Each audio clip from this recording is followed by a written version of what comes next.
Welcome, friend. If you're listening to this story late at night or in one of those quiet moments when your heart feels a little heavier than usual, then you've come to the right place. This isn't a space for noise or rushing.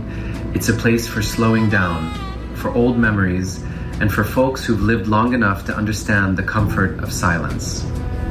Some stories come to us when we need them most. This is one of those stories. A tale from the old frontier, when the West was still wild and lonely, and a person's word meant everything. It is about two souls who had every reason to give up, and a little boy who had forgotten how to speak. If you have ever stood at a crossroads, wondering which way to turn, or loved someone who could not find their way back to you, then this story is for you. I am not here to preach or teach. I am just here to share something true, the kind of truth that settles in your bones and stays there. So sit back, friend, pour yourself some coffee, and let me take you to a place called Redstone Junction, where our story begins. The 4:15 to Denver pulled away from the platform. Trailing smoke that smelled of coal and iron, and somewhere far away, Elena Vasquez watched it go. She did not wave. There was no one on that train who knew her name. $12.40. She had counted it 3 times in the telegraph office, twice more in the washroom where nobody could see her hands tremble. Not enough for a ticket back to St. Louis. Not enough for a room past Wednesday. Not enough for anything except standing here on these sun-bleached planks, watching her last connection to the civilized world disappear into the afternoon haze. The telegram was still in her pocket. She had read it so many times the creases were wearing thin, but her fingers found it anyway. Pressing against the paper like a wound she could not stop touching. Regret to inform. Stop. William Thornton deceased. Stop. Fever. Stop. 3 weeks passed. Stop. Sincerest condolences. Stop. Deceased. 3 weeks passed. She had been riding trains for 2 of those weeks, writing letters to a dead man, picturing the face that would greet her at this very station. The face that would never come. A fly buzzed past her ear. The platform smelled of creosote and horse manure, and the particular dusty sweetness of prairie grass baking in the June sun. "Ma'am?" The station master stood at the edge of the platform. A wiry fellow with tobacco stains in his gray beard and suspenders that had seen better days. He shifted his weight from one worn boot to the other. "Platform closes at sundown. I ain't running a hotel here." "I understand." She did not move. Where would she go? The town of Redstone Junction was nothing more than a general store with a crooked porch, a saloon she could not enter, and a church with a steeple that leaned slightly east. She knew no one. She had no letters of introduction. No family within 1,000 miles, no skills except needlework and a passable singing voice, neither of which would keep her fed past the week. The station master spat tobacco juice into the dust. He looked at her carpet bag with its broken brass clasp, then at her face, then at the empty platform stretching behind her. Something like pity crossed his weathered features before he turned and shuffled back toward the telegraph office. Elena straightened her spine. She had learned young that pity was a currency that bought nothing but shame. She was 29 years old, orphaned at 12, raised in a church home that closed its doors the year she turned 18. She had survived worse than this. She had survived worse than a dead stranger and an empty platform and $12 between herself and the void. The question was how. A wagon creaked into the yard behind her. She heard the horses snort and blow, the jingle of harness brass, the heavy footsteps of a man who walked like he owned the ground beneath his boots. The sounds stopped somewhere at her back. 5 rolls of the wire, Hank, and them nails I ordered last month. Got it right here. Mr. Thornton. Sorry about the weight loss. Freight was backed up clear to... It's fine. Elena turned. She could not help it. Thornton. The name that had pulled her across half the country. The name on the telegram. The name of the dead man she had traveled 1,000 miles to marry. The man loading wire into a buckboard was tall and broad through the shoulders. Somewhere past 35. Sun and wind had weathered his face into lines that made him look older than his years. He wore no hat, and his dark hair showed early gray at the temples. His hands moved with the rough efficiency of someone who had loaded 1,000 wagons and expected to load 1,000 more. He paused, looked up. His eyes met hers, brown with flecks of something lighter underneath, like creek water in autumn when the leaves are turning. You the Thornton bride. The words hung in the air between them. Elena felt her chest go tight, her breath catching somewhere behind her ribs. He set down the coil of wire. For a long moment he just looked at her, not with pity, not with curiosity, but with the careful measure of a man who made decisions the way he loaded wagons. Slow, deliberate, nothing wasted. William was my brother, younger by 3 years. He picked up the wire again, settled it into the wagon bed with a thump. Fever took him fast. Doc said he didn't suffer long. I'm sorry for your loss. And yours. The station master had disappeared inside. The platform was empty now, except for the 2 of them and the patient horses and the dust that hung in the still air like something waiting to settle. You got kin somewhere? The man asked. I got nobody nowhere. The words came out plainer than she had intended, bare and final, like stones dropped into a well. She heard them hit bottom and knew there was no taking them back. He finished loading the wire. Then the nails, a wooden crate that clinked and rattled as he lifted it. Then he stood there with his big hands hanging at his sides, looking at her the way a man looks at a problem he had not expected but cannot walk away from. My name is Samuel Thornton. I got a ranch 12 miles east of here. Good land, good water, house that needs tending. He paused, and she watched his jaw work like he was chewing on words that did not want to come out. I got a boy, 7 years old. He don't talk much these days. Elena waited. The afternoon shadows were lengthening across the platform. A meadowlark called from somewhere beyond the tracks, its song high and lonesome in the silence. It ain't charity, Samuel said. I need help. You need a roof. That's all this is. You are offering me a position. I'm offering you a choice. His voice was flat, practical, empty of anything that might be mistaken for sentiment. Room and board, safety.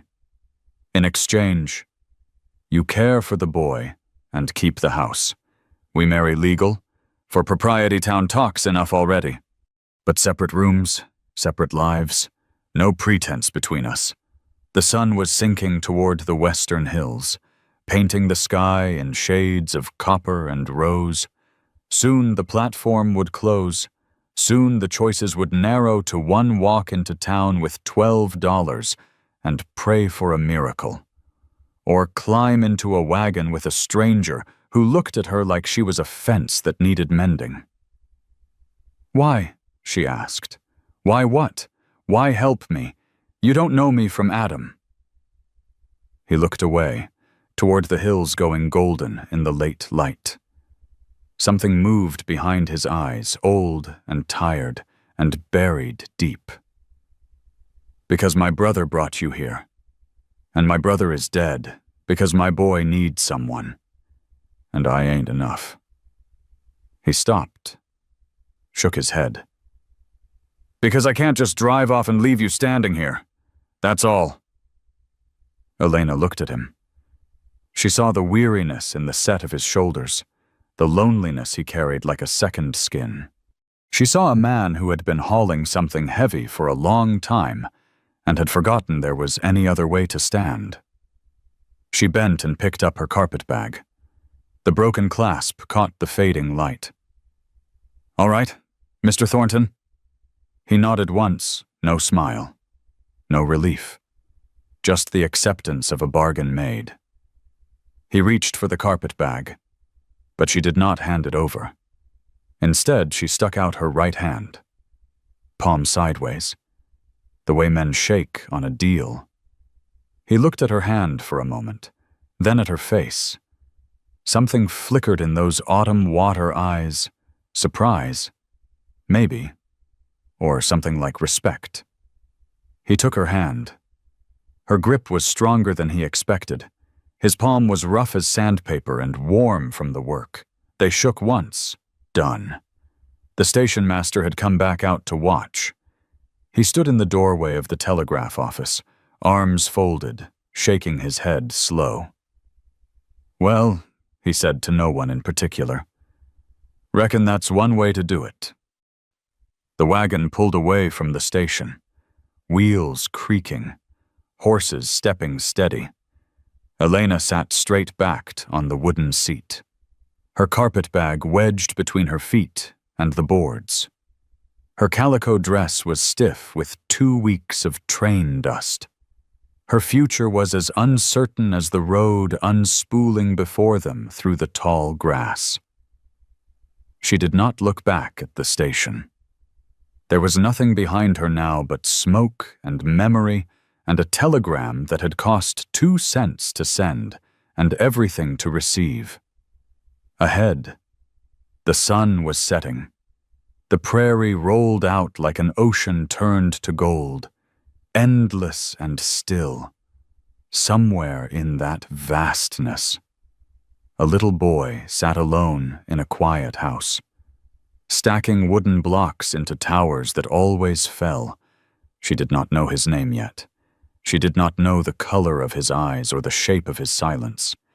She knew only that he was waiting, though he did not know it himself, waiting for someone who would stay. Whether she could be that someone, Elena could not say, but she had crossed half a country for a ghost. Surely she could manage 12 more miles for a chance. The wagon creaked on through the golden light. The horses pulled steady, and the sky turned slowly from copper to violet to the deep, endless blue of a prairie night coming on. If this story has found you today, we would be grateful to know where you are listening from. As the old folks used to say, a story shared is a blessing doubled. The wagon crested the last hill as purple darkness settled over the land. Elena saw the ranch spread below white fencing running straight as stitches, cattle dotting the far pasture like dark stones, a 2-story house with a porch that wrapped around 3 sides. A single lamp burned in one window, a yellow eye watching their approach. Samuel had not spoken for the last 4 miles. The only sounds were hooves on packed earth, the creak of wagon wheels, and somewhere far off, a coyote starting its evening song. The horses knew the way home. They turned down the drive without guidance, their pace quickening. Elena gripped the seat as the wagon jolted over a rut. "Boy's name is Thomas," Samuel said. His voice came sudden and rough, like he had forgotten how words worked. "He won't look at you straight. Don't take it personal." Elena nodded, Her throat was too dry for answer. The porch steps groaned under Samuel's boots. He pushed the door open without knocking, and the smell hit Elena before she crossed the threshold. Dust. Cold bacon grease. Something sweet gone sour underneath. Like fruit left too long in a bowl. A woman stood in the dim hallway wiping her hands on a faded apron. Mexican. Maybe 60 years. With silver hair pulled back tight, and eyes that missed nothing. "This is Mrs. Garza," Samuel said. "She cooks? Cleans some?" Mrs. Garza looked Elena over, the way you look at a horse somebody is trying to sell. Measuring. Skeptical, taking her time. "You cook?" she asked. "I learn fast." Something shifted in the old woman's face. Not approval, not suspicion either. Something in between that Elena could not name. "Bueno, I'm too old to teach slow." A sound came from deeper in the house. Wooden clatter, then silence, then the clatter again. Elena looked past Mrs. Garza down the dim hallway. Lamplight spilled from a doorway at the far end, making a yellow rectangle on the worn floorboards. "That's him," Samuel said. He did not move toward the sound. "He builds towers, knocks them down, builds them again." Elena's boots were loud on the planks as she walked toward the light. Each step announced her. Each step brought her closer to whatever waited in that room. She stopped in the doorway. A small boy sat in the corner with his back to her. Wooden blocks lay scattered around him like fallen soldiers. His hands moved stacking, but his thin shoulders were too still, too careful. The stillness of a creature that had learned the world could take things without warning.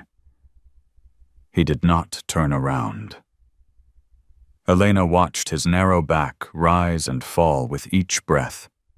Watched his small fingers place one block on top of another, precise as a watchmaker, quiet as snow falling. The tower grew, 5 blocks, 6, 7. Then it fell. The blocks tumbled across the floor with a sound like dry bones rattling. Thomas did not rebuild. He sat frozen, hands empty in his lap, staring at the scattered pieces. Elena knew that stare. She had worn it herself for 3 weeks straight on train platforms, in boarding house rooms, reading a telegram until the words turned to nonsense. It was the stare of someone waiting for something that would never come back. She opened her mouth to speak. Though she did not know what she meant to say, Samuel's hand closed around her arm. "Not tonight," he said quietly. "Give him time." He led her back down the hall, up a narrow staircase, to a small room at the end. A bed with an iron frame, a washstand with a chipped basin, a window that looked out over darkness. "This was the sewing room," Samuel said from the doorway. "Catherine's... my wife." The name hung between them like smoke. "I cleared it out, mostly." Elena looked around. The walls were bare, but she could see the nail holes where pictures had hung. A faded rectangle near the window showed where a rug had lain. Someone had emptied this room, but they had not erased it. She set her carpet bag on the bed. The broken clasp caught the lamplight. "Mr. Thornton," he paused at the door. "Your son. How long since he has truly spoken?" Samuel's jaw went tight. She watched the muscle work beneath weathered skin. Watched him swallow something that wanted to stay buried. 8 months, he said. Day after we buried her. He told me good night. Then he stopped. Nothing since. He left without saying good night himself. His footsteps faded down the stairs. A door closed somewhere below. Elena sat on the edge of the thin mattress. Through the floorboards, she heard it again, the soft clatter of blocks being stacked. Stack, stack, stack. Then the fall. Then nothing. She pressed her palm flat against her chest and felt her heart beating steady beneath her hand. 8 months of silence. 8 months of towers that always fell. What had happened to that boy's mother? What kind of death could steal a child's voice so completely? And what, exactly, had she walked into following a dead man's name across 1,000 miles of empty prairie? Elena woke before first light. The room was cold, the window gray with early dawn. She lay still and listened. Silence, no blocks falling, no footsteps on the stairs, only wind pressing against glass and the far-off lowing of cattle waking in the pasture. She dressed quick in her second dress, plain cotton, patched at the elbow where she had caught it on a nail back in Kansas City, her only other outfit. She would need work for her needle soon, or be wearing rags by harvest. The stairs creaked as she went down. She paused on each step, learning which boards complained and which kept quiet, useful knowledge in a strange house. The kitchen was dark and cold. The cook stove sat black and silent, a cast iron beast waiting to be fed. Elena found matches on the shelf above, kindling in the box by the woodpile. She worked by feel and memory, building fire the way the sisters at the orphanage had shown her near 20 years ago. The kindling caught. Small flames licked up through the gaps. She fed it larger sticks, then split logs, adjusting the damper until heat began spreading through the iron. Coffee next. The tin sat on the second shelf. The pot hung from a hook by the stove. Water from the hand pump at the sink. Grounds measured by instinct. The smell rose as it heated dark and rich and alive. Somewhere outside. A rooster crowed, then another, answering from the barn. "You're up early," Elena turned. Mrs. Garza stood in the doorway, arms folded across her chest, watching with those miss-nothing eyes. "Could not sleep." The old woman crossed to the stove, lifted the coffee pot lid, peered inside. Her face showed nothing. "Too strong, but you'll learn." She pulled an apron from a hook by the pantry door and held it out. Elena took it. The fabric was soft from years of washing. The strings frayed at the ends. Someone had embroidered small flowers along the pocket edge, delicate work in pink and yellow thread, faded now to shadows of what they had been. "That was hers," Mrs. Garza said. "Senora Thornton. She made it first year of her marriage." Elena ran her thumb across the stitching. Each flower was perfect, each petal placed with care. "I can use another if—" "No," Mrs. Garza's voice was firm. She would want it worn. She was practical. That one hated waste. Elena tied the apron around her waist. It fit like it had been made for her. The back door opened with a bang. Samuel came in stamping dust from his boots, though the sun had barely cleared the horizon. His shirt was already dark at the collar with sweat. He stopped when he saw Elena at the stove. The apron tied. The coffee sending steam toward the ceiling. Something crossed his face quick. Impossible to read, then it was gone. "You're up," he said. "I am." He hung his hat on the peg by the door. His boots left prints on the swept floor as he crossed to the table and pulled out a chair. "We should talk," he said. "The terms." Mrs. Garza was already moving toward the hall. "I'll see to the boy." She disappeared.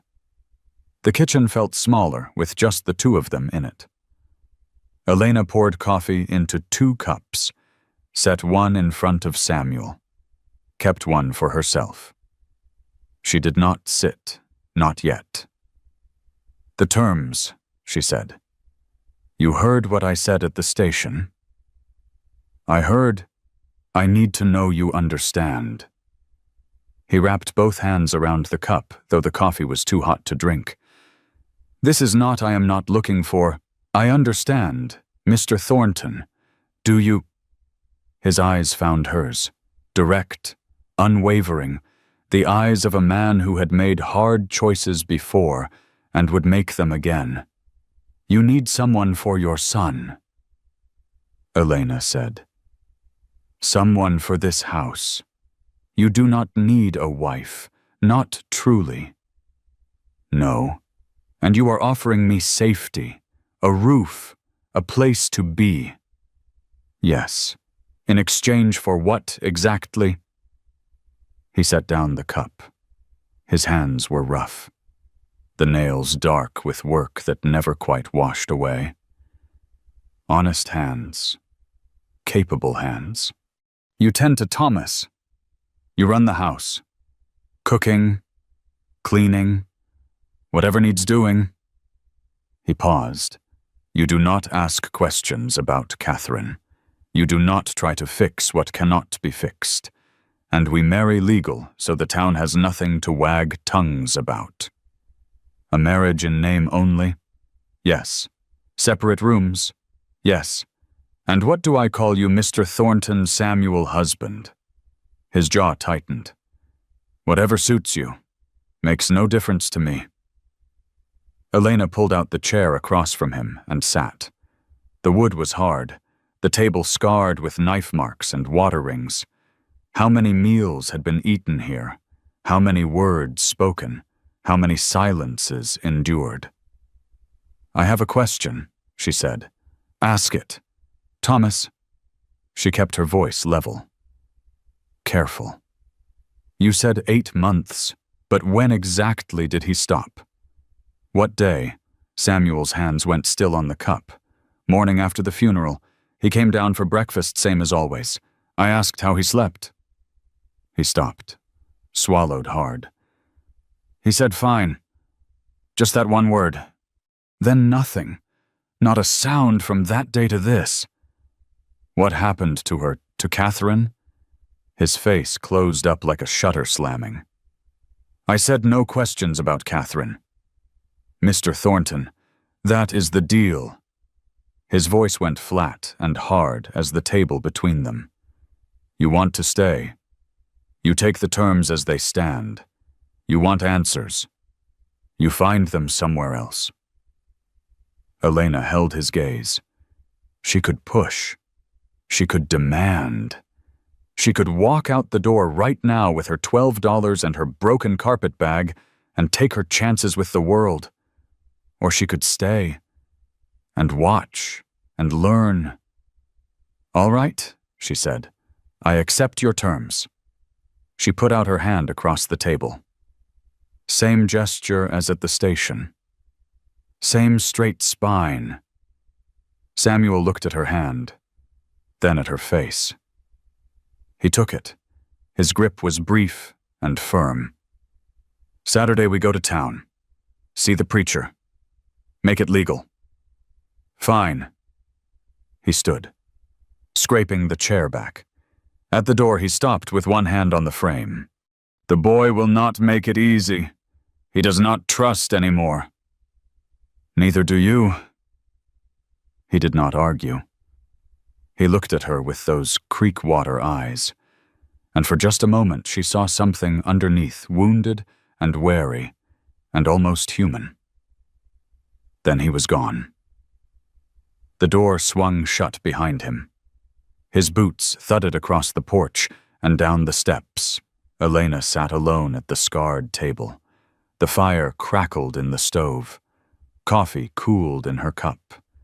Through the window she could see dawn light spreading gold across the eastern hills. Footsteps overhead. Small ones. a child moving across floorboards. She looked up at the ceiling, tracking the sound. Thomas was awake. Thomas was moving.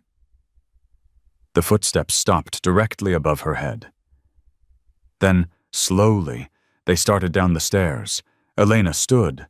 Her hands were steady, but her heart beat hard against her ribs. The footsteps reached the bottom. Paused, started toward the kitchen. She turned to face the doorway. A small shape appeared in the frame. Pale face, dark hair falling across his forehead, eyes the color of his father's, but emptier, older than any 7-year-old's eyes should be. Thomas Thornton stood looking at her. Not through her. At her. Seeing her for the first time. In his hand, gripped so tight his knuckles had gone white, was a woman's handkerchief. White cotton, edged with lace, embroidered with the same small flowers that decorated the apron Elena wore. And it smelled of lavender. Faint, almost gone. But there, 2 weeks passed. Elena learned the rhythms of the house the way she had once learned hymns, through repetition, through patience, through the slow gathering of small certainties. Coffee at dawn. Before the rooster finished his rounds, bread dough mixed and set to rise by the time the sun cleared the barn roof, lamp wicks trimmed and chimneys cleaned before supper. The stove fed steady through the day, banking coals at night. She did not push Thomas, did not corner him with questions or crowd him with attention. She simply moved through the same rooms he moved through, steady as a clock, predictable as sunrise. The boy watched her. She felt his eyes on her back, when she kneaded dough at the big table, when she swept the porch boards clean, when she hung wet sheets on the line strung between the house and the old oak tree. He never came close, never spoke, but he watched. Mrs. Garza noticed. "He follows you," she said one morning, elbow deep in dishwater, like a barn cat deciding whether to bolt or beg scraps. "He is just curious. Curious is good. Curious means something's still alive in there." The old woman scrubbed a pot hard enough to take the tin off. "After his mama passed, he was not curious about nothing, just those blocks, stack and fall, like some little machine." Elena dried a plate and set it in the cupboard. The china was blue willow pattern, chipped at the edges from years of use. What was she like, Senora Thornton? Mrs. Garza's hands went still in the gray water. "She played piano," she said at last, "every Sunday evening after church. Hymns mostly, sometimes other songs, things from back east, places she had been before coming here." Her voice went soft at the edges. The boy used to sing along, little voice high and sweet like a meadowlark. "Abide with me" was their special one.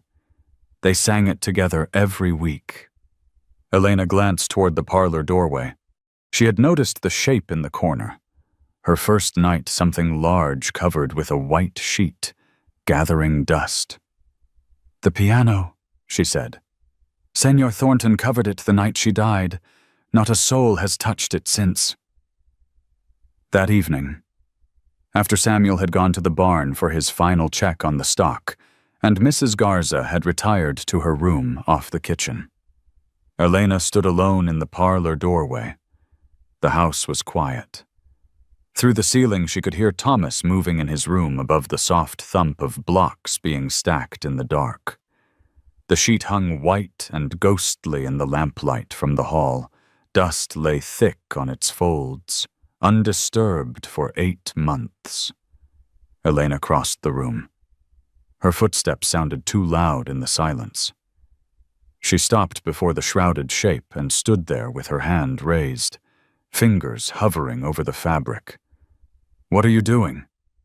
The voice in her head was sharp.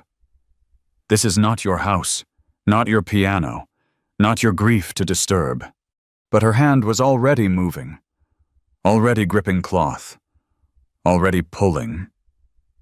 The sheet slid away like skin peeling from a healing wound.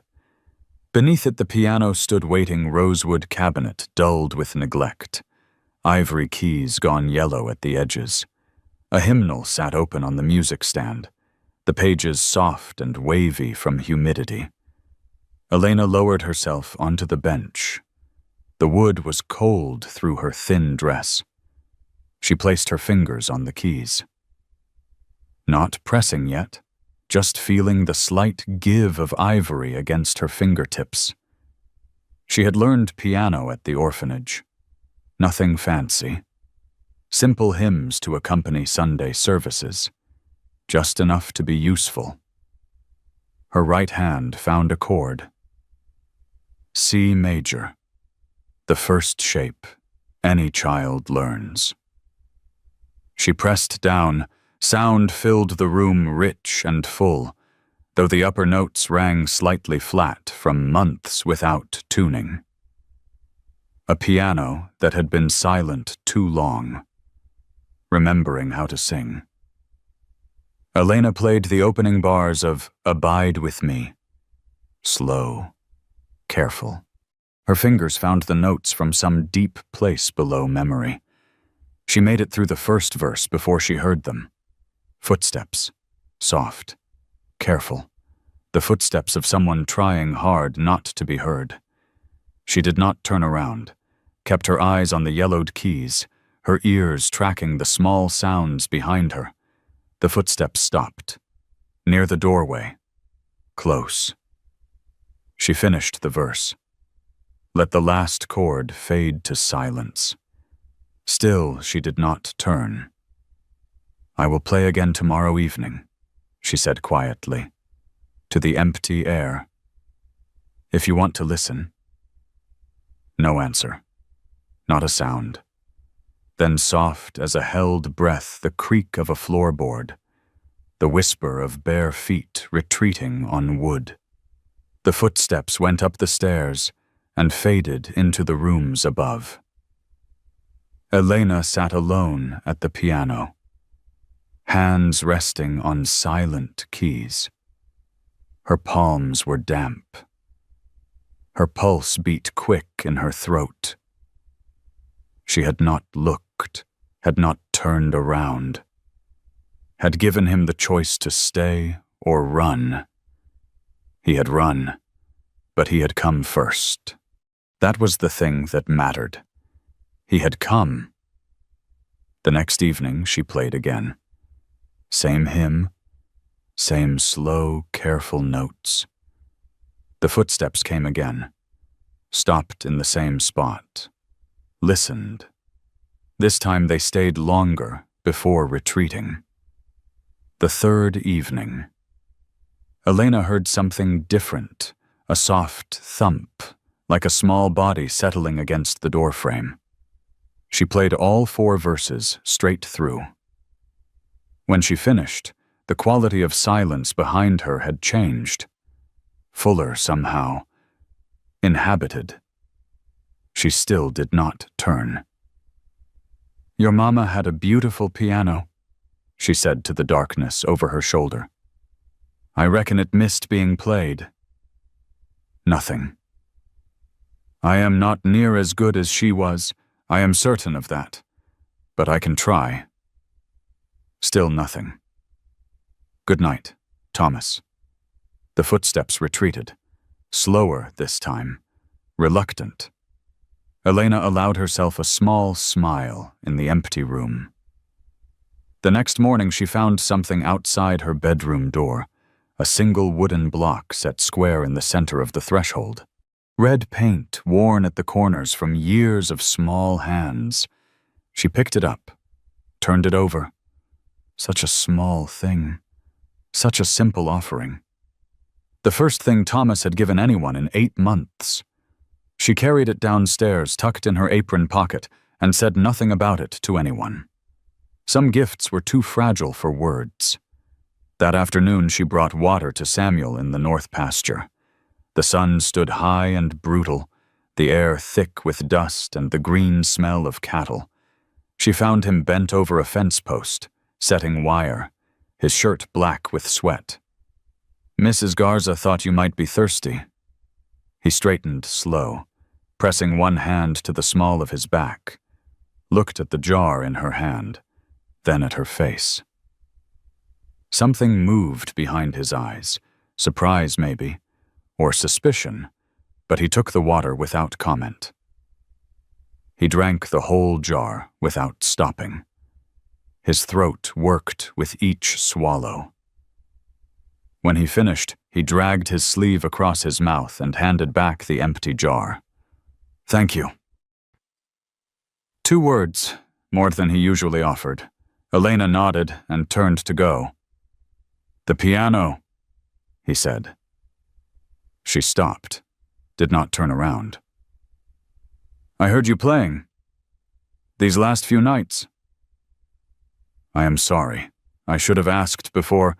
"No." His voice was rough, but not angry. "It is fine. She would have—" He stopped, started again. "Catherine would have wanted it played. She could not stand silence." Elena turned then. Samuel was staring at the fence post, not at her. His hands gripped the wire cutters, knuckles white. "Thomas listens," she said. "He stands in the doorway, does not come in. But he listens." Samuel's hands went still. "He does, every night now, stays a little longer each time." For a long moment, Samuel said nothing. Cattle lowed somewhere beyond the rise. Wind stirred the dry grass with a sound like whispered secrets. A hawk circled slow overhead, riding the heat. "Keep playing," he said finally. "Whatever you want to play, just keep at it." He turned back to his fence. The conversation was over. Elena walked back toward the house, the empty jar swinging loose in her hand. Sun beat down hot on her shoulders, but she paid it no mind. Something was shifting in this place. Something small and slow and careful, like a green shoot pushing up through cracked ground. She felt it in the way Thomas lingered in doorways now, watching her with those old young eyes, felt it in the way Samuel found reasons to come to the house more often for coffee, for water, for tools he had forgotten. She felt it in herself, too, the way she had stopped counting days until she could leave, the way she had started counting different things instead. A wooden block on a threshold, a jar of water accepted without suspicion, a hymn played in an empty room while a silent boy listened from the shadows. Small mercies, ordinary gifts, the things that put a broken house back together, one tiny piece at a time. Elena reached the kitchen door and paused with her hand on the latch. Through the window glass, she saw Thomas sitting at the table. Mrs. Garza had set him to shelling beans from the garden, and his small fingers worked through the pile quick and steady, splitting pods and dropping pale beans into a cracked bowl. He looked up, saw her through the glass. The corner of his mouth twitched. Just barely, just for an instant, not a smile, not quite, but close, closer than yesterday.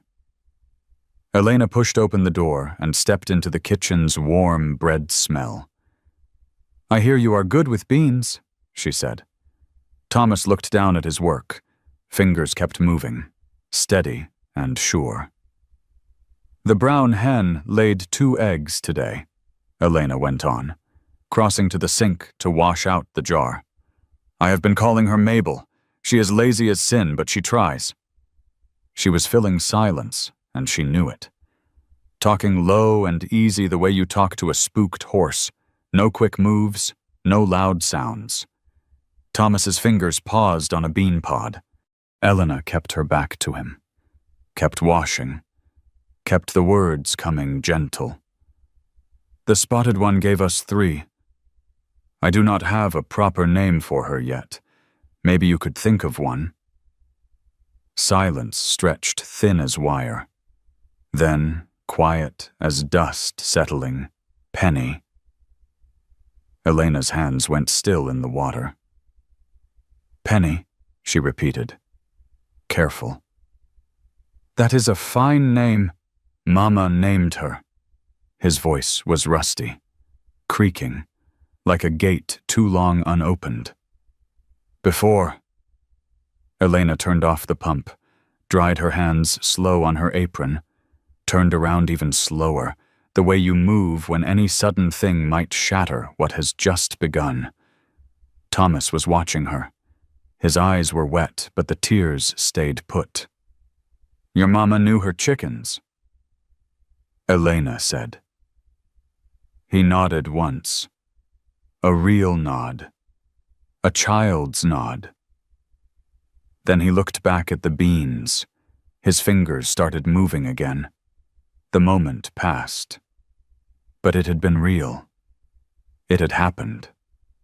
One word, one name, one tiny bridge thrown across 8 months of silence. Elena turned back to the sink, her hands unsteady, her heart knocking hard behind her ribs. Through the window, she saw Samuel crossing the yard toward the barn. He stopped halfway, turned, stood looking at the house. She could not read his face from here, but she could see the way he stood there, still as a fence post, staring at the kitchen window like he was trying to see through the walls, like he sensed something had changed inside, like he was afraid to find out what. Thomas spoke more now. Not much, not often, but enough. Short sentences, questions about small, ordinary things. The chickens and their eggs, the bread dough rising under its cloth, the color of thread Elena used to mend a tear in his Sunday shirt. Elena answered each question plain, without fuss or show. She had learned that too much attention sent him scurrying back into silence like a rabbit diving for its hole. Better to treat his words like ordinary things expected. Unremarkable. Nothing to make a fuss over. But each syllable felt like a gift wrapped in brown paper and tied with string. The 3rd week brought changes she had not looked for. Samuel started coming to the house during daylight hours, not just for water or coffee, but for reasons he could not seem to name. He would stand in the kitchen doorway, turning his hat in his hands, watching Elena roll out biscuit dough or scrub the big iron pot. Need anything from town?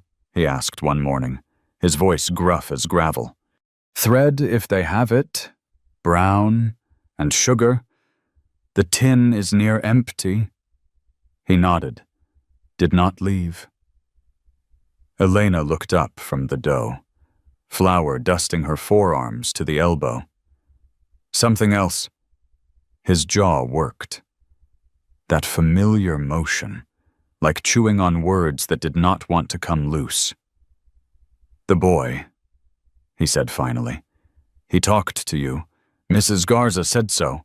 He did. What did he say? Elena's hands kept working the dough. Push, fold, turn, the rhythm steady as a heartbeat.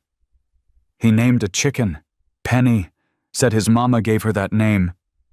Samuel's knuckles went white on the hat brim. That is plenty, Mr. Thornton. That is more than plenty. He stood there another moment, watching her hands shape the dough. Then he turned and left without another word. The screen door banging shut behind him, Elena let out a breath she had not known she was holding. That afternoon, she took Thomas to the hen house. The building was small, weathered gray as driftwood. Straw scattered thick across the dirt floor. The smell hit her at the door feathers and droppings and the warm animal musk of living things. Dust motes floated golden in the light, slanting through cracks in the boards. Thomas hung back at the threshold. His bare feet curled against the worn wood. "You do not have to come in," Elena said. She crouched by the first nesting box and reached beneath a rust-colored hen who clucked complaint. "I just reckoned you might want to meet everyone proper." She pulled out an egg, warm and brown and smooth as river stone, and held it up for him to see. "This one is Mabel's." She finally decided to earn her keep. Thomas did not move, but his eyes tracked the egg, followed it as Elena set it careful in her basket. "And this here," she moved to the next box, where a spotted hen sat, puffed with indignation. "This is Penny's work. 3 today. She is showing off." Thomas took one step into the henhouse, then another. Straw crunched soft under his bare feet. Elena kept her back to him, kept gathering eggs, kept her voice low and easy. "Now, Mabel, do not look at me like that. You had all morning to lay, and here you are just getting around to it." A sound behind her. Small, strange. She turned. Thomas stood in the middle of the henhouse, thin shoulders shaking. For one terrible moment, she thought he was crying. Then she saw his face. His mouth open, his eyes squeezed shut. He was laughing. Silent laughter, soundless, but real. Laughter that had been locked up tight for 8 months, finally finding a crack to squeeze through. Elena did not move, did not speak. Just watched as the boy laughed at a scolded chicken. When it passed, Thomas wiped his eyes with his sleeve. His face was flushed red, his breathing ragged and quick. "The spotted one is Mabel," he said. His voice was stronger now, more certain. "Mama said she was the lazy one." Elena looked at the rust-colored hen, then at the spotted one. "I had them backwards this whole time." Thomas nodded. A real nod. A child's nod with a child's certainty. "Well," Elena said, "your mama surely knew her chickens."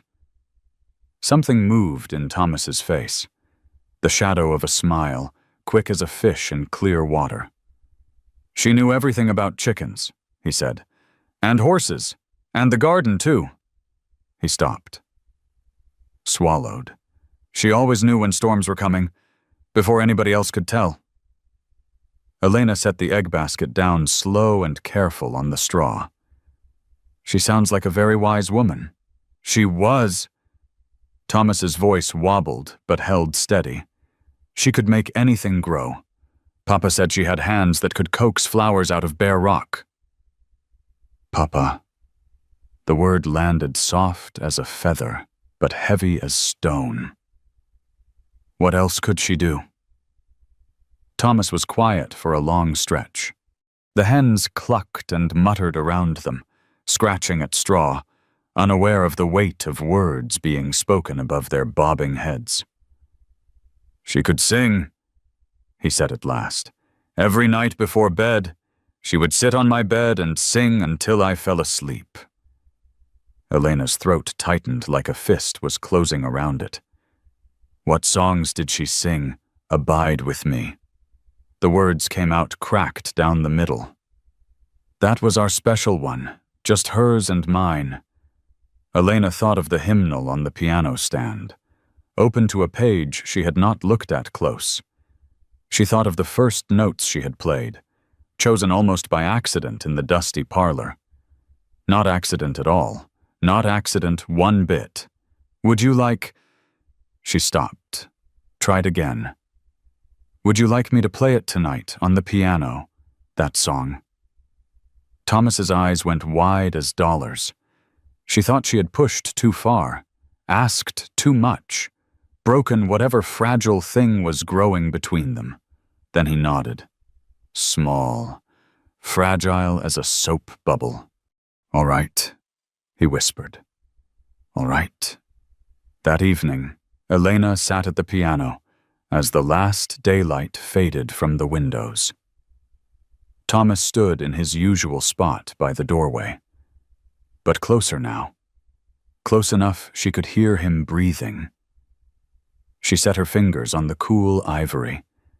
"Abide with me," she began to sing, her voice thin and unpracticed, but true. Fast falls the eventide. The notes filled the room. Simple. Old. A melody that had lived in this house long before she came. The darkness deepens. "Lord, with me abide." Movement behind her, footsteps, the soft sound of bare feet on wood floor. When other helpers fail and comforts flee. Something warm settled onto the bench beside her. A small body. Trembling. "Help of the helpless. Oh, abide with me." And then another voice joined hers. Thin, rusty, breaking on every other note, but real, true, alive. Thomas was singing. Elena's fingers stumbled on the keys. She caught herself, kept playing, forced her hands to remember what her mind had lost. They finished the verse together. The last note hung trembling in the lamplight. Neither moved.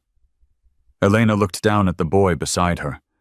Tears ran down his face, but he was not sobbing, just leaking, grief pouring out of him like water through a cracked jug. "I miss her," he said. "I miss her every single day." Elena did not think. She put her arm around his thin shoulders and pulled him close against her side. He did not fight. He leaned in. His small body shook. His tears soaked through her dress to the skin beneath. "I know," she said into his hair. "I know you do." They sat that way while darkness gathered thick around them, the piano silent, the house still, the lamp burning low on the parlor table. Elena did not hear the footsteps in the hallway, did not see the shape standing still in the shadows beyond the doorway. But Samuel was there.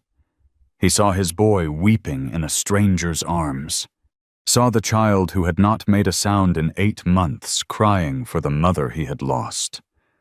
Something behind his ribs, something locked tight, since the night he covered that piano, began to give way like ice breaking up on a spring river. He stepped back before they could see him. His hands shook. His chest hurt like something was pressing hard against it. He walked through the kitchen and out the back door into the dark yard. The stars were thick overhead, cold, far away. He had stood in this same spot the night Catherine died, staring up at those same stars, asking questions no one could answer. Now he stood here again, asking different questions. Who was this woman who had walked into his house and opened his boy's voice like a key turning a rusted lock? What gave her the right to sit at Catherine's piano, wearing Catherine's apron, holding Catherine's child? And why did it not feel like betrayal? Why did it feel like something else altogether? Samuel pressed the heels of his hands hard against his closed eyes. His throat burned with something he could not swallow down. Behind him, through the kitchen window, came Elena's voice, low and gentle, talking to Thomas about something simple. The chickens, maybe. The bread she would bake come morning. Simple things. Small things. The things that held a life together when everything else fell to pieces. He dropped his hands, looked back at the house.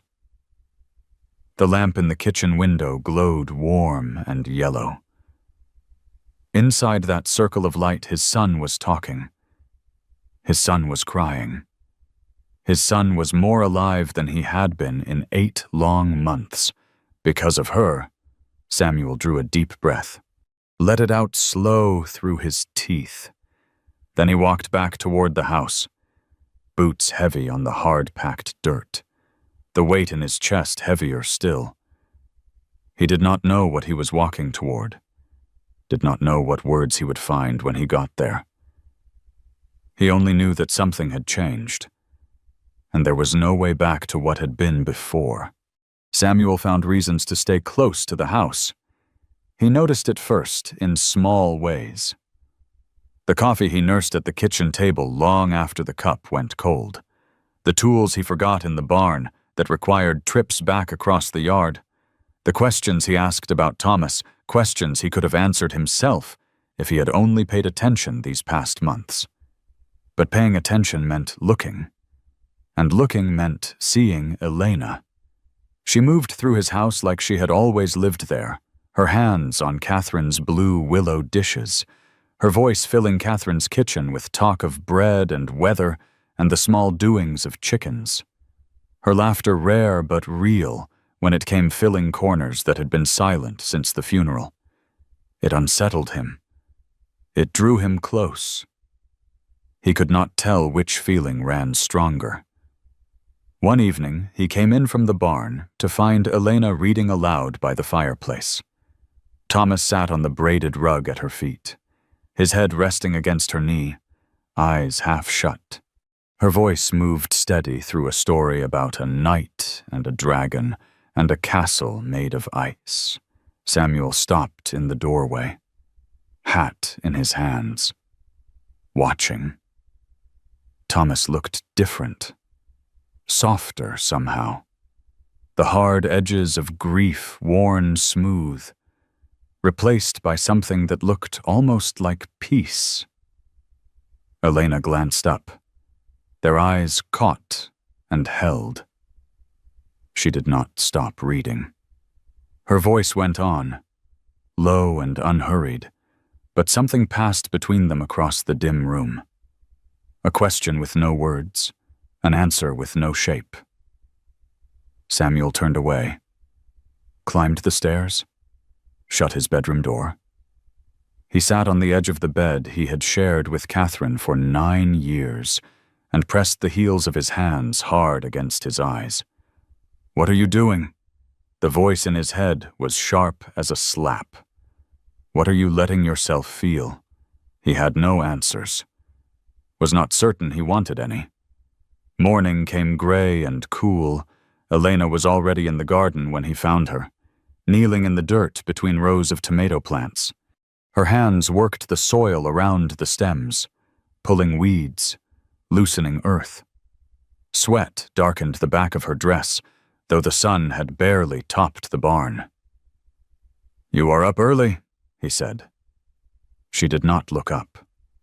"Could not sleep. Me neither." He stood there with his hands empty at his sides, watching her work. Her movements were quick and sure, the hands of someone who knew how to make things grow. "Catherine loved this garden," he said. The words fell out before he could catch them. "She planted most of what you see, the tomatoes, the beans, that squash by the fence." Elena's hands paused in the black dirt. "Mrs. Garza told me she could grow anything, even here in this dry country. She had a gift for it. She sounds like a remarkable woman." "She was." Elena looked up then. Dirt streaked her cheek. Hair was coming loose from its pins. She looked tired. She looked real. Samuel's chest went tight as a cinched saddle. "Mr. Thornton." Her voice was careful, picking its way like a horse on rocky ground. "You do not have to—" "Samuel." She blinked. "Pardon. Call me Samuel. Mr. Thornton was my father, and my grandfather before him." A beat of quiet, then, slow as honey, Samuel. His name in her mouth, familiar and strange at once. "I wanted to thank you," he said, For what you have done with Thomas. I have not done anything special. You got him talking again. You got him singing. He stopped, swallowed against the tightness in his throat. Last night I heard him laugh. Truly laugh. First time since... He could not finish. Did not need to. Elena rose to her feet, brushing dirt from her skirt. He is a good boy. He just needed someone to listen. I should have listened. Should have been the one to... You were grieving too. The words hit him like a fist to the chest. Plain, true, no softening. I still am, he said. Quiet. Some days I wake up and forget she is gone. I reach across the bed for her, and it is empty. For just a second, I think maybe she is already downstairs making coffee the way she always did. Elena said nothing. Just stood there with morning light behind her, listening. Then I remember. His voice cracked like dry wood. And it is like losing her fresh every single morning. That is not weakness, Elena said. That is love. He looked at her, past the dirt and the sweat and the borrowed apron, past the stranger who had stepped off a train 6 weeks back with nothing but a carpet bag and a telegram. Who did you lose? He asked. Elena's face shifted. Something old and buried moved behind her eyes. Everybody, she said. My folks when I was 12. Fever took them both inside a week. The sisters who raised me after, the home I grew up in when they closed the doors. She paused. And William, a man I never met but crossed half the world to marry. Do you regret it, coming here? The question hung in the air between them. The garden was quiet. Even the mockingbird on the fence post had gone still. No, she said at last. I do not. Samuel felt something shift deep inside him, something he had been gripping tight for 8 months, refusing to look at, refusing to name. The contract, he said. The terms we agreed on. What about them? I am not certain. He stopped, started fresh. I am not sure they make sense anymore. Elena's breath caught. He heard it a quick intake, fast controlled. What are you saying? I do not know. The words came rough and honest. I do not rightly know what I am saying. I just know that when I look at you, when I see you with Thomas, when I hear you at Catherine's piano, I do not feel what I thought I would feel. What did you expect to feel? Anger, betrayal, like you were stealing her place. And instead, Samuel looked at the garden, at the tomatoes Catherine had planted, still growing strong, still putting out red fruit, putting out. At the woman who tended them now without being asked, without complaint. Instead, I feel... The words would not come. He did not have the right ones. Elena stepped closer, near enough he could smell earth on her hands, soap in her hair. Samuel. Her voice was low. I am not trying to take her place. I could not do that even if I wanted to. I know that. Then what is this? What are we doing here? He met her eyes, brown and warm and patient as good soil. I do not know, he said again. But I would like to find out. The moment stretched thin between them. The sun climbed higher. From the house came the sound of Thomas waking, his bare feet hitting the floor above the kitchen. All right, Elena said, soft as a prayer. All right. She did not touch him. He did not touch her. They just stood there in the garden dirt, two people balanced on the edge of something neither one could name. Then Thomas's voice rang out from the kitchen window. "Elena, Papa, Mrs. Garza says breakfast is ready." "Papa?" The word shot through Samuel like summer lightning. He looked at Elena. She was smiling, truly smiling for the first time since she had come to this place. "He called you Papa," she said. "He did. He has not called you that since—" "I know." Samuel turned toward the house. His boy stood framed in the window, waving one arm, face bright with something that looked almost like joy. "Coming," he called back, his voice rough. He started walking, then stopped, turned. "Elena." She looked up, waiting. "I am glad you did not get on that train." He did not wait for an answer. He walked toward the house, toward his son, toward whatever was coming next. Behind him, Elena stood alone in the garden, hands still dirty, heart beating hard against her ribs. She looked up at the sky, blue and endless without a single cloud. Good weather, the kind that made you trust good things could happen. But something prickled at the edge of her mind, a feeling she could not name. She looked south, where the horizon met the earth in a flat, brown line. The air seemed heavier there, thicker somehow, charged with something waiting. Mrs. Garza's words came back to her unbidden. She always knew when storms were coming, before anyone else could tell. Elena shivered, though the morning was warm.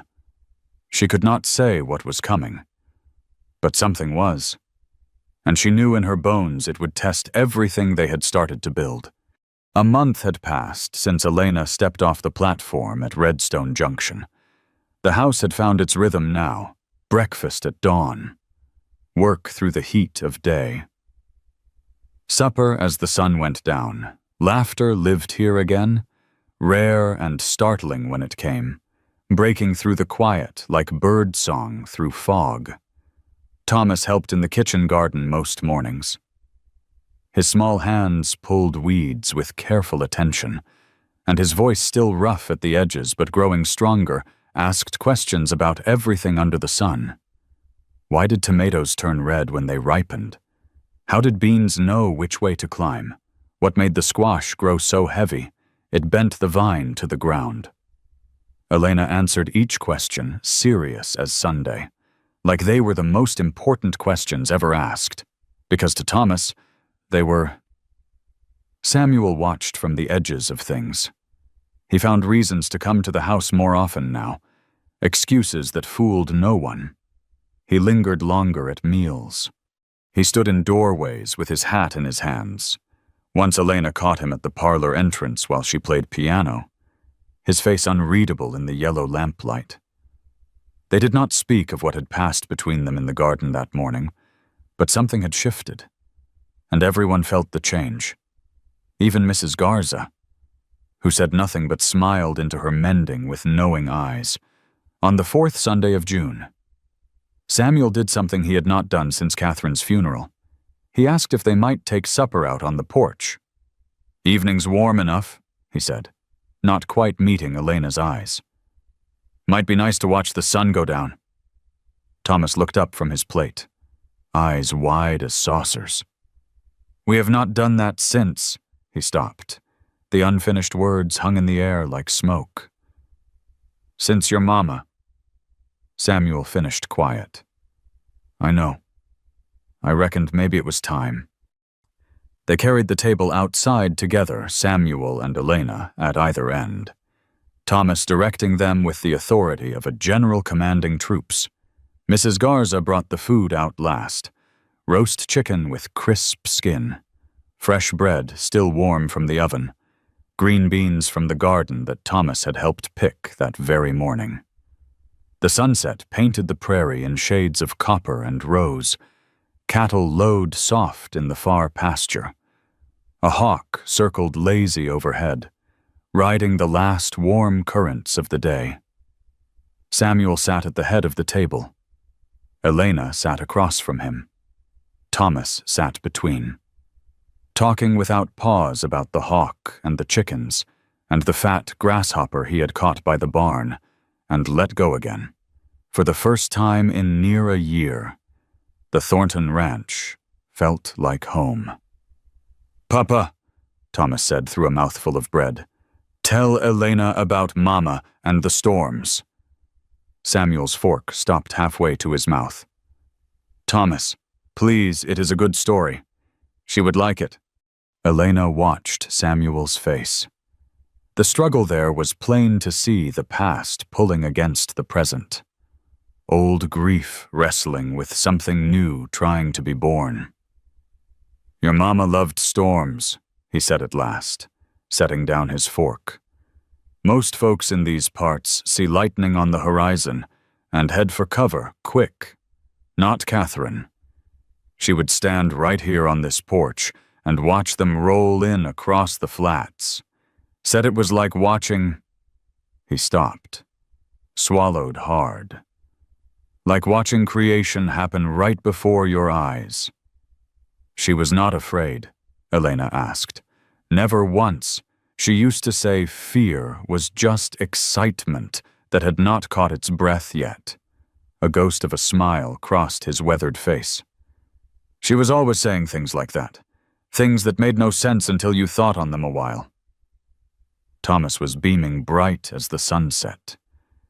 "Tell her about when Mama danced in the rain." "Some other night, maybe. But Papa, some other night." The firmness in his voice closed the door on that. But something in his eyes had gone soft. A crack in the wall. Just a sliver of light showing through. Elena turned her gaze south. The sunset colors were fading now, bleeding into deeper blues and purples. But along the far horizon, something else was building. A heaviness in the air. A weight pressing down that she could feel on her skin like a hand. "Samuel." She kept her voice low. "Look at the sky." He turned. Looked. His whole body went stiff as fence wire. Along the southern horizon, clouds were piling up thick and dark. Not the soft white clouds of summer afternoons. Something else. Something that swallowed light and gave nothing back. "That came up fast," he said, half to himself. He was already pushing back from the table. His meal forgotten, his eyes scanned the sky the way a sailor reads the sea, searching for signs, calculating distance and speed. "How far off?" Elena asked. "Maybe 10 miles. Could be less." He shook his head slow. "Hard to tell with dry storms. They move different than regular weather. Dry storms. Lightning with no rain to speak of. Most dangerous kind there is out here." He was moving now, stacking plates with rough efficiency. "Fire weather. One bolt hits the wrong patch of grass, and the whole prairie goes up in smoke." Elena's stomach clenched tight. She thought of the barn stacked full of summer hay, the hen house with its dry wooden walls, the house itself, boards baked bone-dry by weeks of sun and wind. "What do we do? Get ready." Samuel's voice was flat and hard, the voice of a man who had seen this before. "Thomas, go help Mrs. Garza clear the kitchen. Elena." He stopped, looked at her straight. "You ever fought a grass fire?" "No." "Then stay inside with the boy. Keep him safe. If the fire comes this direction." "I am not staying inside." The words came out sharp as a blade. Samuel's eyebrows climbed his forehead. "Elena, tell me what needs doing and I will do it. But I'm not going to hide in the house while you fight this thing alone." Something moved in his face. Surprise, maybe. Or something deeper than surprise. All right then, he said. Come with me. They spent the next hour getting ready.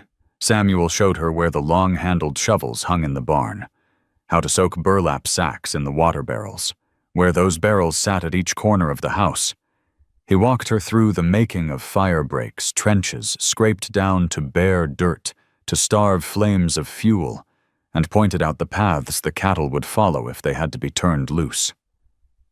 If it gets bad, he said, we open the gates and let the stock run. Cattle will find their way. They will survive. Buildings we can put back up. Cows we cannot. Elena stored each word away careful. Her dress was dark with sweat. Her hair stuck flat to her forehead. The air grew heavier with each passing minute, thick and hard to breathe. The first lightning flickered white on the horizon, just as the last daylight died. Thomas stood on the porch with Mrs. Garza, watching. His small face was pale as milk in the gathering dark. Papa. His voice was thin and high. Is it going to be like before? Samuel stopped what he was doing, walked to the porch, knelt down in front of his son so their eyes were level. I cannot say for certain, he said, honest. But we are ready this time. We have water. We have tools. We have got each other. Mama always knew when the storms were coming. Thomas's voice cracked down the middle. She could feel them before anyone. She said the air tasted different. Samuel's jaw went tight as a trap. I remember, son. She went to check the creek that night. The words poured out now like water through a broken dam. Because she knew the storm would fill it up fast. She went out to move the calves to higher ground and she did not come back. Elena's heart clenched like a fist closing. Flash flood. Catherine had drowned in a flash flood, trying to save livestock during a storm. Samuel had been in town, buying nails, 10 pounds of nails. The pieces fell together with terrible weight. Samuel pulled Thomas close and held him tight. Over the boy's head, his eyes found Elena's across the dark yard. The look there was stripped bare, raw. The face of a man who had failed once and could not stand to fail again. Go inside now, he said to Thomas. Stay with Mrs. Garza. Whatever happens out here, you stay put inside. You hear me? But Papa, promise me, son. Thomas's small body shook against his father's chest. Then he nodded, his face buried in Samuel's shirt. I promise. Mrs. Garza led the boy through the door. It closed behind them with a solid thump. Samuel stood up slow. His hands were shaking. You should go in too, he said to Elena. This is not your fight. Yes, it is. Elena. I did not come 1,000 miles to hide when things turn hard.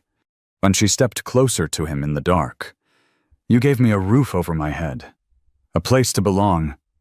Let me help you keep it standing. Lightning forked across the clouds to the south, bright enough to throw shadows.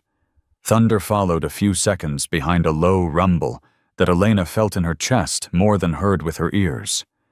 Samuel looked at her for a long, quiet moment. Then he nodded once. Stay close to me, he said. Do exactly what I tell you when I tell you. I will. They stood side by side on the porch, watching the storm build and spread across the southern sky.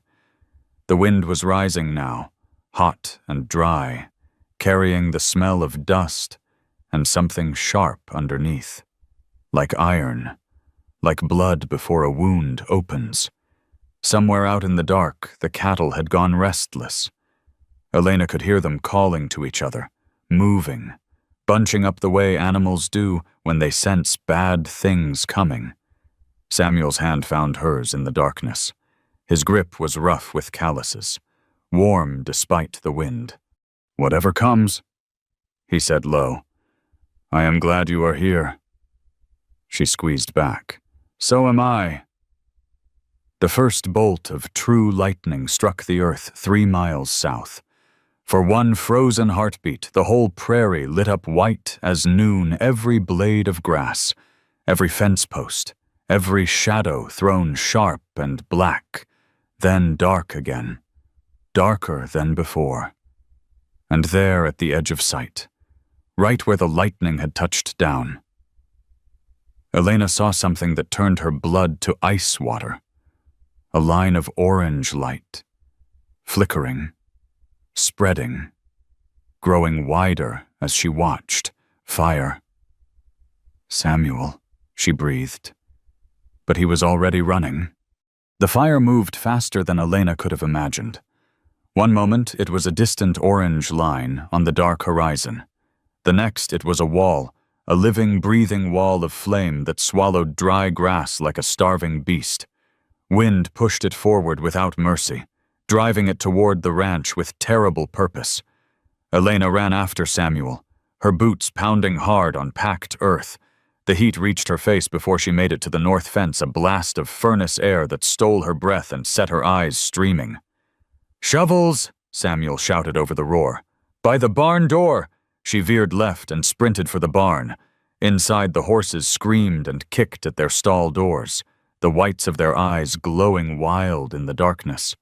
She grabbed 2 shovels, a hoe, an armful of burlap sacks from the hooks by the door. When she came out, Samuel was already at the water barrel, plunging the sacks under. His movements were quick and desperate, driven by something that looked like panic barely held in check. "We dig here." He pointed to a line 20 yards from the north pasture fence. "Fire break. Scrape everything down to bare dirt. Give the fire nothing to grab hold of." Elena drove her shovel into the ground. The earth was hard and dry, fighting back against the blade. Her shoulders screamed with the first bite.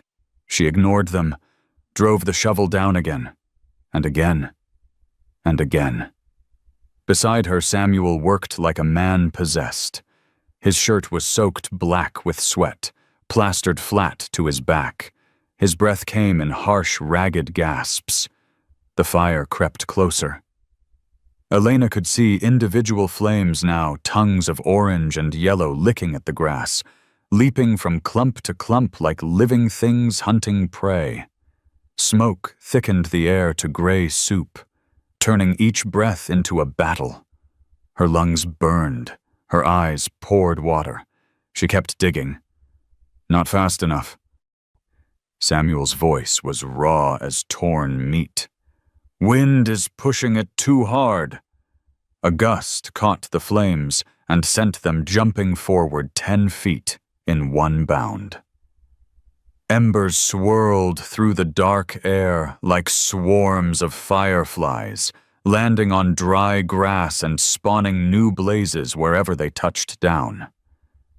Elena grabbed a soaked burlap sack and ran toward the nearest spark. She beat at it hard, smothering it, feeling heat scorch through the wet fabric to her palms. Another ember landed behind her. She spun and beat that one down too. It was like fighting the ocean with a tin cup. For every flame she killed, 2 more sprang up in its place. The cattle. Samuel was running toward the pasture gate, his face black with soot in the firelight. "We have to turn them loose." Elena followed. The gate was heavy. The iron latch rusted stiff. Samuel's hands slipped twice on the metal before it gave way with a screech. The cattle bolted through the gap. A thunder of hooves, a chorus of terrified bellowing that sounded almost human. They poured past in a dark flood and scattered into the night. Running from the fire, running from the smoke, running from everything that meant death. Elena watched them disappear into darkness. 50 had 60. A year of work vanishing into the black. "Leave them!" Samuel grabbed her arm hard. "The house. We have to save the house." They ran back. The fire had reached the north fence now, wooden posts going up like matchsticks, wire glowing red before it sagged and fell. The heat was a physical force, a giant hand pressing against Elena's chest. Shoving the air from her lungs, she grabbed a shovel and kept digging. Her hands were raw inside her gloves now, blisters rising and breaking with every stroke. Her back screamed. Her legs shook beneath her. She did not stop. Samuel was beside her working the hoe, cutting a ragged line through the earth. His face was a mask of soot and concentration, and something that looked like terror. "Samuel!" Elena's voice came out cracked and thin. "The barn!" A glowing ember had landed on the barn roof, a small orange spot barely visible through the billowing smoke. Growing as she watched. Samuel saw it. His face went white beneath the black. "No." The word came out broken. "No, no, no." He dropped the hoe and ran. Elena watched him grab a bucket and plunge it into the barrel, water sloshing over the sides as he sprinted for the barn. He threw the water at the roof, but wind caught it and scattered it to useless mist. The glow spread wider. Smoke began curling up from the dry shingles. Elena ran to help. They formed a desperate chain bucket to barrel to bucket, barrel to roof, throwing water at flames that seemed to laugh at their pitiful efforts. Heat drove them back step by step. Smoke choked them blind. Still they fought. A section of roof collapsed inward with a great crash. Sparks erupted into the sky like a fountain of burning stars. Samuel stood frozen in the yard, staring at the inferno, the barn where his father had taught him to ride, the barn where he had carved his initials with a pocket knife at age 10, the barn where he had asked Catherine to marry him 15 years ago. Burning. All of it burning. "Samuel." Elena grabbed his arm and pulled hard. "We cannot save it. The house, we have to protect the house." He did not move. His eyes were fixed on the flames, his face slack and empty, like a man watching his own heart burn. "Samuel." She dragged him bodily away from the inferno. He stumbled after her, boots tripping on the rutted ground. The house still stood. Mrs. Garza had wet down the walls from the kitchen pump, and the boards gleamed dark in the hellish light. Thomas's pale face appeared at the window for 1 second before Mrs. Garza pulled him back from the glass. "The fire break," Elena said. "We finish the fire break or we lose everything." She picked up her shovel. Her hands were bleeding now, the blisters torn open and weeping. She could not feel the pain, could not afford to feel anything at all. Samuel stood beside her. For a long, terrible moment he did not move. Then slowly, like a man waking from a nightmare, he bent and picked up his hoe. They worked side by side in silence. The fire roared behind them like a runaway freight train, consuming the barn, the north fence, acre after acre of summer grass. But the firebreak held. Bare scraped earth stopped the flames, starved them, forced them to turn aside and seek fuel elsewhere. The wind shifted, not much, just a few degrees to the east, but enough. The fire began curving away from the house, bending toward open prairie where there was nothing to burn but more grass. Elena kept digging. Her vision blurred and swam. Her arms moved on their own, driven by something deeper than conscious thought. She had no idea how long she worked. Minutes, hours. Time lost all meaning in the smoke and heat and desperate labor. And then suddenly it was finished. The fire had passed them by. The eastern sky showed the first gray hint of coming dawn. The air still reeked of smoke and char, but the flames were distant now, burning themselves out against the empty prairie to the north. Elena dropped her shovel. Her legs gave way beneath her. She sat down hard in the dirt she had dug, the fire break she had carved with bleeding hands, and could not make herself get up again. Samuel collapsed beside her. His face was black as coal, his eyes red and streaming, his breath coming in harsh, broken gasps. He looked like a man who had been beaten down, dragged through mud and ash, and left for dead. They sat there in the ruined dirt, surrounded by the wreckage of the night. The barn still smoldered behind them, nothing left but a skeleton of charred beams pointing at the sky like accusing fingers. The north pasture was gone, just ash and blackened earth as far as the eye could see. The smell of burned grass and singed wood and something else, something sharp and final, filled every breath. But the house stood. The hen house stood. And somewhere out there in the darkness, the cattle were scattered but alive. Samuel turned his head slow to look at her. His eyes were wet from smoke or something else she could not tell. "You stayed," he said. His voice was raw and broken as old rope. "You could have gone inside where it was safe. But you stayed out here with me." Elena looked down at her hands. The work gloves had worn clean through. Her palms were a ruin of blood and blisters and black dirt ground deep into torn skin. She would not hold a needle for weeks. "Of course I stayed," she said. "Why?" She looked up and met his eyes in the gray dawn light. "Because this is my home now, too." The words hung between them, plain and true and impossible to take back. Samuel reached out. His hand, just as torn and bloody as hers, found her fingers in the dirt. He held on tight like a drowning man gripping a rope thrown from shore. "Elena," his voice cracked on her name. "I need to tell you." The kitchen door burst open with a bang. Thomas flew out barefoot in his nightshirt, racing across the ash-covered yard with Mrs. Garza calling after him.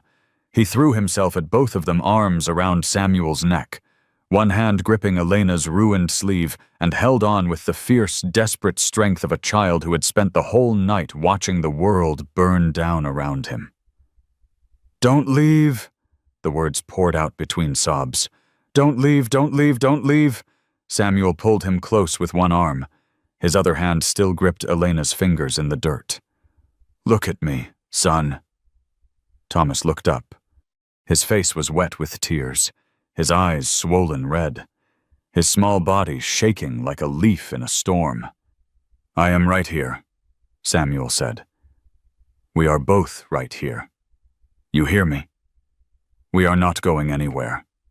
Not me, not her, none of us." He looked at Elena over his son's head. The question in his eyes was naked and raw. She nodded. "None of us," she repeated. "I promise." Thomas's sobs quieted slow. He pressed his face against his father's chest, his hand still clutching Elena's torn sleeve like he would never let go. They sat there in the ash and dirt, the three of them tangled together. As the sun rose red and angry over the ruined pasture, the light was gray at first, filtered through smoke still hanging thick in the air. Then it warmed to gold, then to copper, then to the full blazing light of a new prairie morning. Mrs. Garza appeared in the kitchen doorway. She took in the scene, the burned barn, the blackened fields, The three figures huddled together in the dirt like survivors of a shipwreck and crossed herself slow. "Gracias a Dios," she whispered. "Gracias a Dios."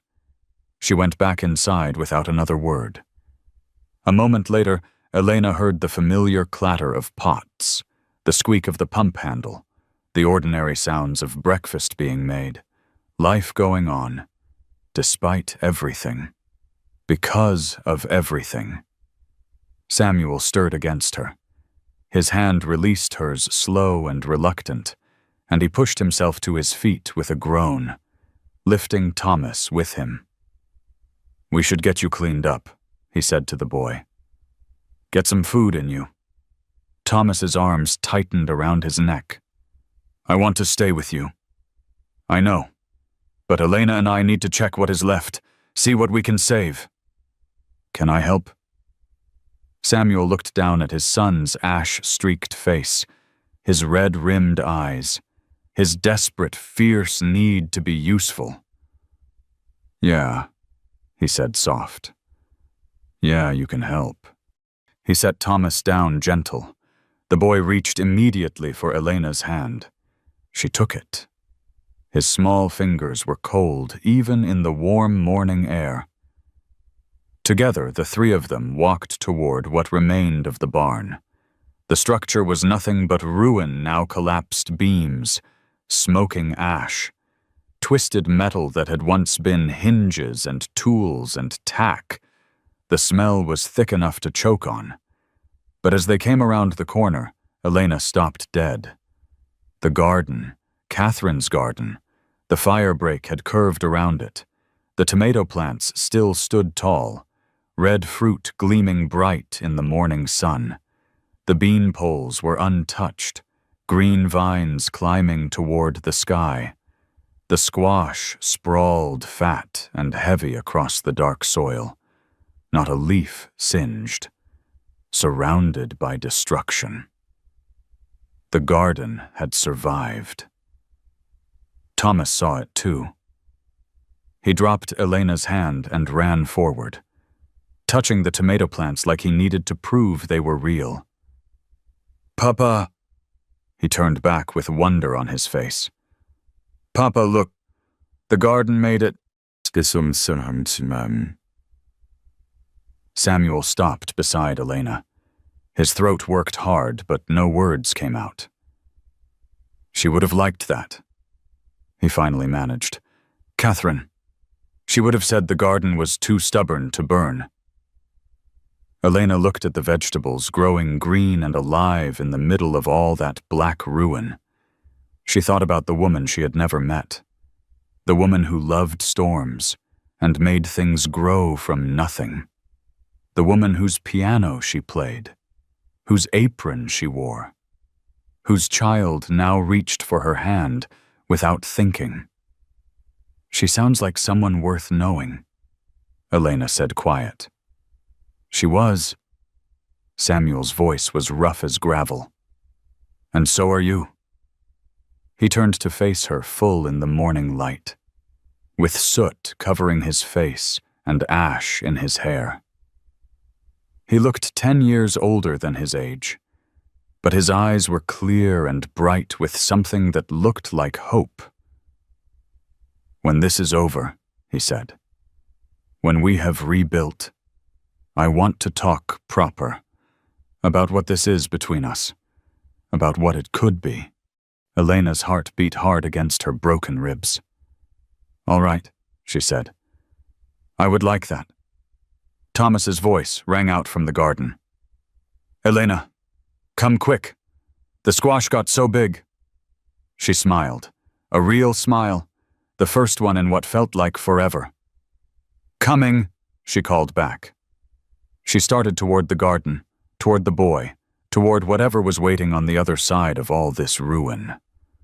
Behind her, Samuel watched her go. And for the first time since he had laid his wife to rest beneath the old oak tree on the hill, he let himself feel something he had forgotten existed. Hope. Real hope. The kind that took root in ashes and reached toward the sun. The kind Catherine would have understood. 3 days after the fire, the rain came. Elena stood on the porch and watched it fall. Soft at first, barely more than mist. Then harder, drumming steady on the roof boards, turning ash-covered ground to black mud. The smell rose up clean and sharp, wet earth, washing away the last bitter traces of smoke. Thomas ran out into the yard with his arms spread wide and his face turned up to the sky. His laughter rang across the ranch, bright and real. The laughter of a boy who had remembered how to be young. "He will catch his death out there," Mrs. Garza said from the doorway behind Elena. "Let him be. He needs this." Samuel came around the corner of the house with a hammer in one hand and a fistful of nails in the other. He had been working on the new barn frame since first light, cutting timber, hauling beams, driving posts deep into the ground. Neighbors had come yesterday. A dozen men from town who heard about the fire and showed up with tools and lumber and the quiet determination of folks who understood that trouble was everybody's business out here. The frame stood now, skeleton bones of fresh, pale wood rising from the ashes of the old. Samuel stopped when he saw Thomas dancing in the rain. He set down his hammer on the porch rail and watched. Elena watched him watching. "He is going to be all right," she said. "I know." Samuel's voice was rough, but not with grief. Something else lived in it now. "Because of you. Because of all of us." He turned to look at her. Rain dripped from his dark hair, ran down his weathered face, soaked through his work shirt. He did not seem to notice or care. "Elena." He said her name like it meant something. "I have been wanting to tell you something. I am listening." He drew a long breath. Let it out slow. "That first day at the station, when I saw you standing there alone, I did not want to stop. Told myself you were not my concern. I had weight enough to carry without adding a stranger to the load." Elena waited. The rain fell steady around them. "But I could not drive away." Samuel went on. "I sat in that wagon looking at you, and something inside me, something I reckoned died with Catherine, would not let me leave you standing there." "What was it?" He shook his head slow. "I cannot say for certain. Conscience, maybe, or something simpler than conscience." He paused. "You looked like somebody who had been left behind, and I knew how that felt, knew it down to my bones. I made you a deal," Elena said. "That morning in the garden, you said you wanted to find out what this was between us." "I remember. Have you figured it out yet?" Samuel stepped closer to her, close enough she could see raindrops hanging on his eyelashes, could see the pulse beating in the hollow of his throat. "It is home," he said. The word came out simple and plain. "You are home." Elena felt her eyes burn. Not from smoke this time. "Samuel, I am not asking you to take Catherine's place. Nobody could do that. She was..." His voice cracked like dry wood splitting. "She was everything good in my young life. The mother of my boy. I will carry her with me until they put me in the ground beside her." "I know that. But you..." He reached out and took her hand in his. His fingers were rough with calluses, scraped raw from 3 days of rebuilding. "You are something I did not know I needed until you were already here." Elena looked down at their joined hands. His skin was dark against hers, weathered by decades of sun and wind and hard work. "That contract we made," she said quiet. "The terms we agreed to. What about them? I think we ought to burn them." Samuel's face went still, then slow as sunrise. A smile spread across his features, a real smile. The first true smile she had ever seen from him. It changed his whole face. took years off him, showed her the young man he must have been before grief carved its marks so deep. "I would like that," he said. "I would like that just fine." Thomas came running up the porch steps, dripping wet from head to toe, grinning so wide it looked like his face might split in two. "Did you see me?" he demanded. "Did you see me out there dancing? We saw," Elena said. "You looked like a wild thing." "Mama used to dance in the rain." His voice was easy now when he spoke of her, not broken anymore. "She said it washed all the bad things clean away." Samuel knelt down so his eyes were level with his son's. "She was right about that," he said. "She was right about most things." Thomas looked from his father to Elena and back again. His young face went serious and considering. "Papa, is Elena going to stay here forever, and always?" Samuel glanced up at Elena. The question lived in his eyes, too. "Yes," Elena said. "If you will have me." Thomas threw his wet arms around her waist and pressed his face against her dress. "I will have you," he said fierce. "I will have you forever and ever and ever." Elena held him close. Over his damp head she met Samuel's eyes. He stood up slow and put his arm around them both. They stood that way on the porch, while rain washed the last of the ash from the world. That evening, after Thomas had been dried and fed and tucked into bed, Elena sat at the piano in the parlor. The house was quiet around her. The lamp burned low on the side table. Through the window she could see stars appearing as the clouds broke apart, bright and sharp against the clearing sky. She placed her fingers on the ivory keys. The first notes of "Abide with Me" filled the room, soft and slow. Footsteps sounded behind her. The bench shifted as Samuel sat down at her side.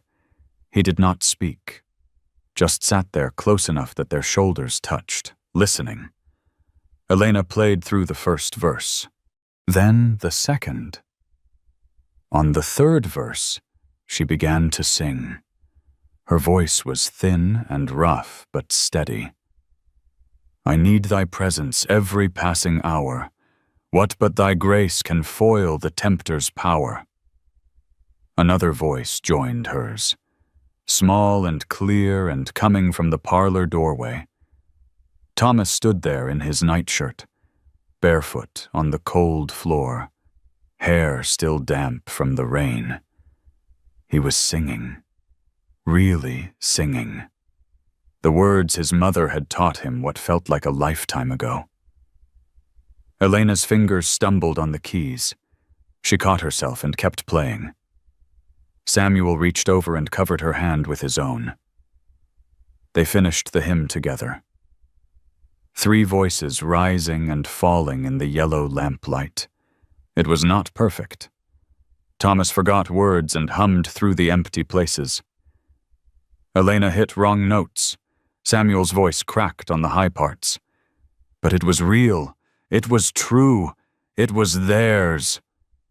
When the last note faded, Thomas padded across the room and climbed up onto the bench between them. He leaned his head against Elena's arm, heavy with sleep. "I am glad you came here," he said drowsy. "I am glad you did not get on that train and go away." Elena smoothed his damp hair back from his forehead. "So am I," she whispered. "So am I, sweetheart." Samuel put his arm around them both. The lamp flickered low. Outside the window, the prairie stretched away into darkness, scarred by fire, but already beginning the slow work of healing. In a few weeks, green shoots would push up through the blackened earth. The grass would come back. The cattle would find their way home. The new barn would rise strong from the ashes of the old. And in this house that had been so silent and cold for so long, there would be music again. There would be laughter. There would be the ordinary sounds of a family learning how to live. Elena closed her eyes. She thought of the woman who had stood alone on a wooden platform in Redstone Junction, counting coins, waiting for nothing and no one. That woman was gone now, burned away like dry grass in a fire. In her place stood someone new, someone who had traveled 1,000 miles chasing a ghost and found something better, something solid and true. A home, a family, a love she had not known she was looking for until it found her. Thomas's breathing deepened into sleep. His small hand lay curled and trusting in her lap. Samuel looked at her over the boy's head. "Thank you," he said quiet. "For what? For staying, for fighting beside me, for all of it." Elena leaned across Thomas's sleeping form and kissed Samuel's cheek. A soft kiss, a promise of more to come. "Thank you for stopping that day," she said, "at the station. Thank you for not driving on past." He smiled that new smile of his. "I could not have done that," he said. "Something would not let me." "What something?" He reached out and touched her face, his rough fingers gentle against her skin. "I reckon it was her," he said. "Catherine, I reckon she sent you to us when we needed you most." Elena did not know if she believed in such things, but sitting here with this man and this child, in this house full of music and lamplight, she thought perhaps it did not matter what she believed. Some things were true whether you believed them or not. "We should put him to bed," she whispered. "I will carry him up." Samuel lifted Thomas careful in his arms. The boy stirred, but did not wake. Elena followed them up the narrow stairs to the small room where Thomas had spent 8 months building towers that always fell. The room looked different now. Drawings tacked up on the walls, books stacked by the bed, the red wooden block sitting proud on the windowsill where Elena had placed it weeks ago. Samuel laid his son down gentle and pulled the quilt up to his chin. He bent and kissed the boy's forehead. Elena stood in the doorway, watching. "This is my family now," she thought. "This is where I belong." Samuel crossed the room to stand beside her. "Come on," he said soft. "I will make us some coffee. At this hour, I am not tired. Are you?" She shook her head. They went downstairs together, leaving Thomas's door open a crack so lamplight could find him if he woke afraid. In the kitchen, Samuel made coffee, while Elena sat at the scarred old table. The same table where they had shaken hands like strangers, the same chairs where they had agreed to terms that meant nothing now. Not strangers anymore, not by a long sight. Samuel set 2 cups down and took the chair across from her. "To second chances," he said, raising his cup. "To second chances." Elena echoed. They drank. The coffee was strong and bitter, the way Samuel always made it. She had learned to love it that way. Outside the window, the stars wheeled slow across the clearing sky. The prairie slept beneath them, dark and quiet, and beginning to heal.